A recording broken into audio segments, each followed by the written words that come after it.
Paz do Senhor, meus irmãos e minhas irmãs, é uma alegria estar com você nesse momento, dando continuidade à nossa lição bíblica da escola dominical, tratando de um tema extremamente relevante na classe dos adultos, Sara e Abraão, falando sobre a igreja eleita, onde abordamos o tema principal, que fala sobre a doutrina da salvação, ou seja, a soteriologia. Hoje nós estaremos dando continuidade na lição de número 6, tratando do tema a condição dos gentios sem Deus. Abordaremos de forma resumida esse assunto, para que você possa ser abençoado através da palavra. Nós usaremos como texto base a leitura bíblica em classe, você que tem a sua lição pode acompanhar em Efésios capítulo de número 2, versículo de número 11 e 12, e também Romanos capítulo de número 4, versículo 12 e 14. Você que não tem a sua lição pode acompanhar também na Bíblia, na palavra do Senhor. Pois bem, vamos lá à leitura da palavra. Efésios capítulo 2, versículo de número 11 diz assim: Portanto, lembrai-vos de que vós, noutro tempo, éreis gentios, na carne, chamados incircuncisão, pelos que na carne se chamam circuncisão feita pela mão dos homens, que naquele tempo estavais sem Cristo, separados da comunidade de Israel e estranhos aos concertos da promessa, não tendo esperança e sem Deus no mundo. Romanos capítulo 4, verso 12. E fosse pai da circuncisão, daqueles que não somente são da circuncisão, mas que também andam nas pisadas daquela fé que teve nosso pai Abraão, que tivera na incircuncisão. Porque a promessa de que havia de ser herdeiro do mundo não foi feita pela lei, a lei a Abraão, ou a sua posteridade, mas pela justiça da fé. Pois se os que são da lei são herdeiros, logo a fé é vã e a promessa é aniquilada. Pois bem, falando desse tema, a condição dos gentios sem Deus, nós vamos ver pelo menos 5 formas de privação que os gentios passavam, nesse contexto em que nós estamos estudando. A primeira forma de privação, eles estavam aqui sem Cristo. Segundo, separados de Israel, alienados quanto à promessa. Terceiro, quarto, sem esperança. Quinta forma de privação que o povo gentil vivia, sem Deus no mundo. Essa era a condição que os gentios viviam nesse contexto. E essa questão de judeus e gentios, ela sempre foi uma discussão, tanto naquela época, existiu diversas discussões sobre a questão de salvação de judeu e de gentio. Por quê? Porque esse fato da circuncisão era algo extremamente relevante e importante para a cultura do judeu. O primeiro tópico da lição, chamados incircuncisão, vai tratar sobre o conceito de circuncisão. E o que é circuncisão? Nada mais é que um procedimento cirúrgico, era um procedimento com as condições daquela época, era a remoção cirúrgica do prepúcio do órgão sexual masculino. E o que isso tem a ver com religião? O que isso tem a ver com salvação? Para os judeus era extremamente importante. Tinha um sinal, tinha uma simbologia em relação a essa circuncisão. Era prescrito na lei. Em Gênesis capítulo 17, versículo de número 10, você vai ver essa questão. Como um sinal que era prescrito na lei, como um sinal externo de quem pertencia ao povo da aliança com Deus. Era um sinal de separação, de santificação. O procedimento ele era realizado no 8º dia de vida dos nascidos em Israel, ou estrangeiros que eram comprados a dinheiro. Esse procedimento você vai ver em Gênesis capítulo 17, versículo de número 12, falando sobre esse 8º dia de vida.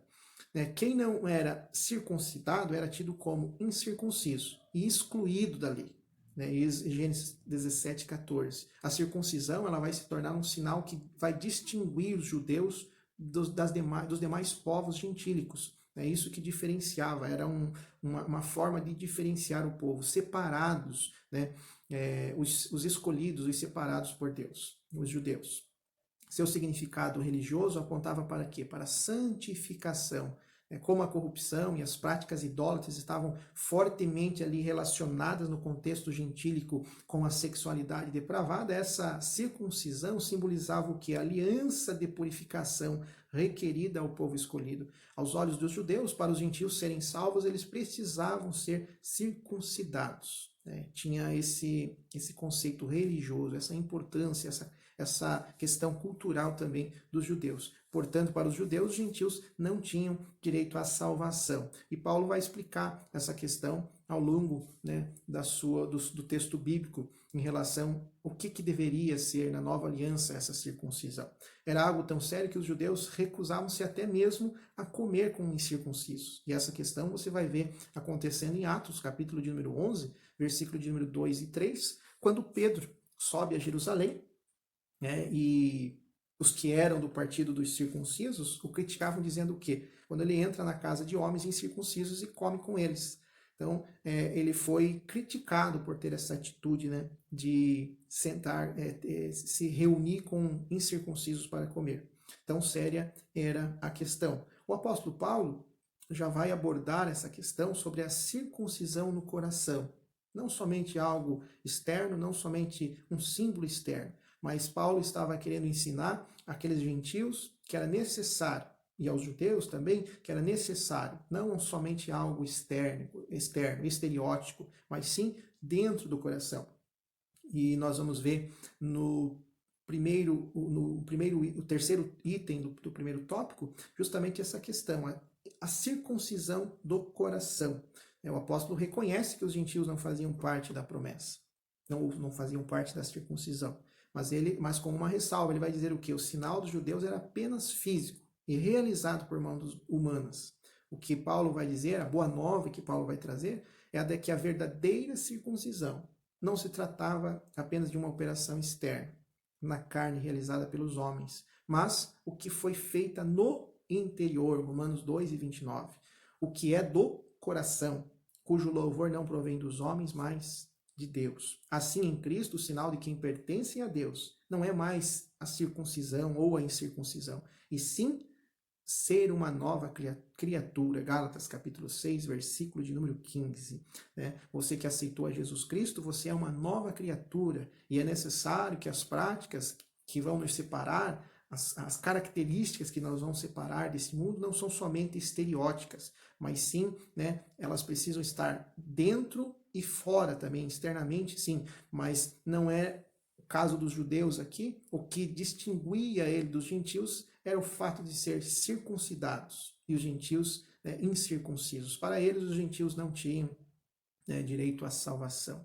Mas graças a Cristo Jesus, ao sacrifício de Jesus Cristo, a salvação chegou também aos gentios. Graças a Deus por isso.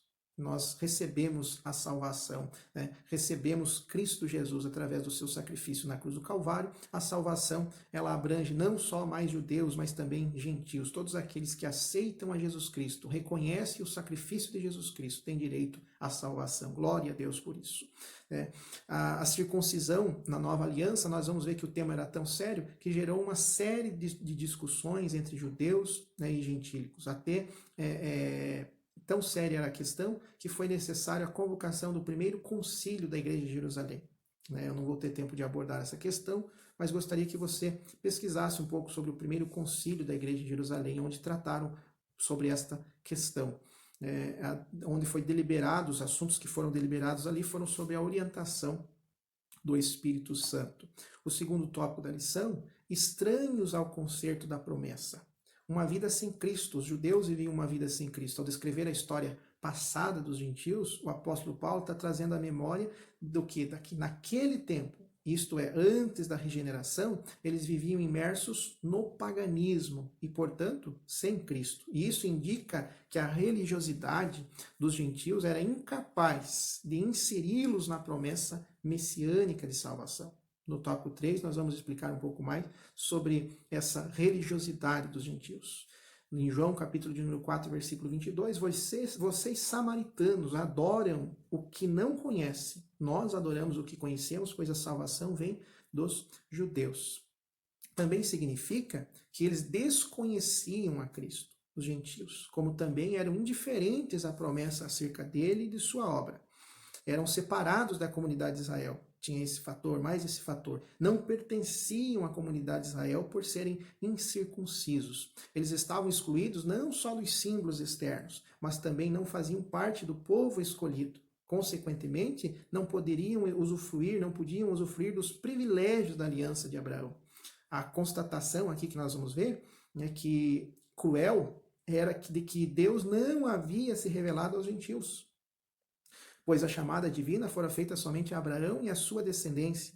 Nessa perspectiva, a lei e as promessas pertenciam somente aos judeus. Essa era a condição que os gentios estavam vivendo nesse contexto. Os gentios estavam fora do alcance das bênçãos nesse contexto.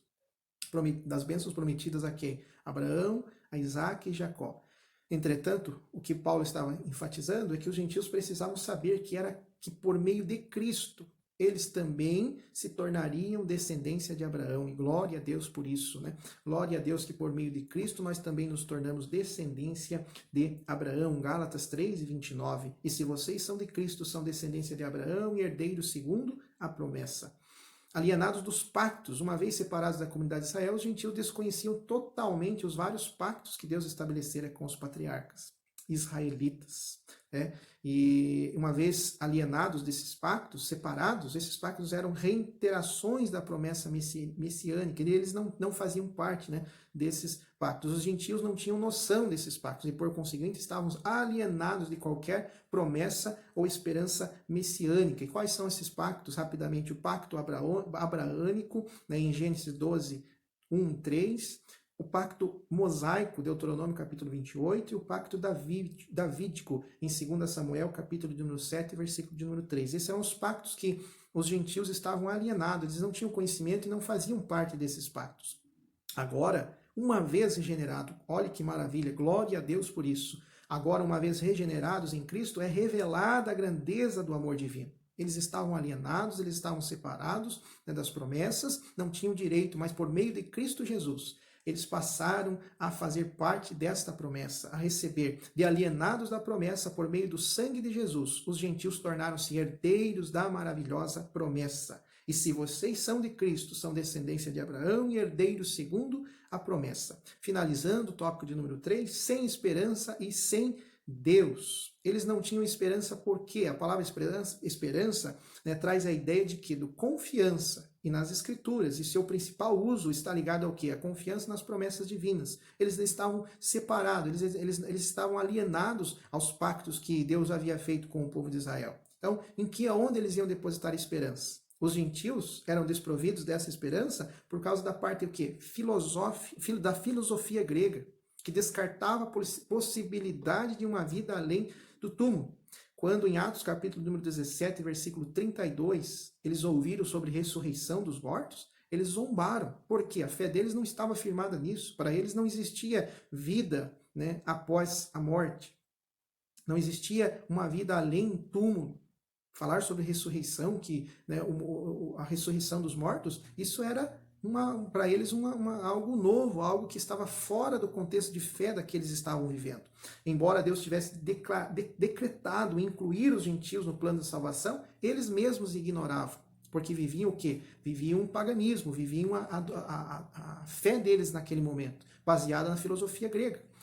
Como a esperança é a âncora para a alma, os gentios desprovidos dela padeciam de medos e incertezas. Por consequente, a falta, né, de esperança e de paz revelava o que? A ausência de Deus. Sem Deus no mundo. Efésios 2:12, ele finaliza dizendo sem Deus no mundo. A expressão aqui sem Deus não significa que os gentios não serviam ou não acreditavam numa divindade. Pelo contrário, eles eram politeístas e idólatras, os gentios, pois acreditavam e adoravam em muitos deuses. Filosofia grega, né? Assim, por meio de seu paganismo, estavam que alienados de Deus, que haviam se revelado, né, alienados de Deus que havia se revelado ao povo de Israel. Isso significa dizer que suas vidas eram o quê? Regidas pela falsa ideia de divindades pagãs que as mantinham escravizadas em densas trevas espirituais. Mas por meio de Cristo, a promessa de salvação, ela vai abranger os gentios. Trata-se de uma descrição, irmão, de um quadro, né, um quadro calamitoso. Entretanto, infelizmente, né, esse quadro foi alterado por quê? Por meio da intervenção dos desígnios externos, né, de Deus. João, capítulo de número 17, versículo de número 3, esta é a vida eterna, que te conheçam o único Deus verdadeiro e a Jesus Cristo a quem enviaste. Noutro tempo, meu irmão, nós éramos incircuncisos e estávamos excluídos da aliança com Deus. Separados de Cristo e de Israel, nós vivíamos o quê? Alienados ao concerto da promessa. Mas por meio de Cristo Jesus, Nós estávamos desesperançados e longe de Deus. Um dia, porém, o grande amor de Deus, o amor divino, circuncidou os nossos corações, aproximou-nos de Cristo e de Israel, incluindo nós nas promessas, na esperança da promessa, e revelou a nós o quê? O único e verdadeiro Deus. E bendito seja o nosso Deus por ter, através de Jesus Cristo, nos alcançado também. Que Deus te abençoe, que esta palavra possa entrar no seu coração e abençoar a sua vida. Antes estávamos separados, mas por meio de Cristo Jesus fazemos parte da promessa. Glória a Deus.